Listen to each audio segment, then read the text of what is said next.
সে এই মিডিয়াতে কোনোদিন কোনোদিন আমাকে নিয়ে কোনো বাজে কথা বলবে না মৃত্যুর আগ পর্যন্ত। হিরো আলম, হিরো আলম আমাকে নিয়ে কোনোদিন কোনো রকমের বাজে মন্তব্য করবে না। আর আমি তো বিগত দিনে করি না, আমি তাকে আপনি ছাড়া কথা বলি না।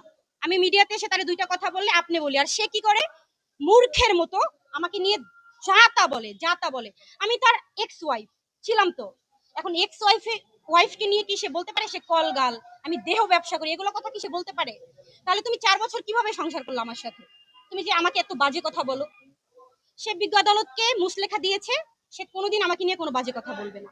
আর আশেপাশে যে তার চামচা রয়েছে, চামচাগুলো রয়েছে, সেগুলোর বিরুদ্ধে আমি আইনগত ব্যবস্থা নিব। তারাও যেন আমাকে নিয়ে কোনো বাজে কথা না বলে। কারণ হিরো আলম, আচ্ছা, হিরো আলম আর আমি যখন একসাথে ছিলাম, আমাদের কর্মচারী আমাদের দুজনের টাকাই বেতন দেওয়া হইতো। তাহলে আমার বেতনভুক্ত কর্মচারীরা যখন আমাকে নিয়ে বাজে কথা বলে, তখন আমার খুব খারাপ লাগে এটা, তাই না? যে লোকটাকে আমি বেতন দিয়ে চালাইতাম, যে লোকটা সংসার আমার বেতনের চলতো, সে যখন আমাকে নিয়ে বাজে কথা বলে, তখন আমার খুব খারাপ লাগে। তাই তার আশেপাশে যে চামচাগুলো আছে, তারা যদি আমাকে নিয়ে বাজে কথা বলে, তাদের বিরুদ্ধেও আমি আইন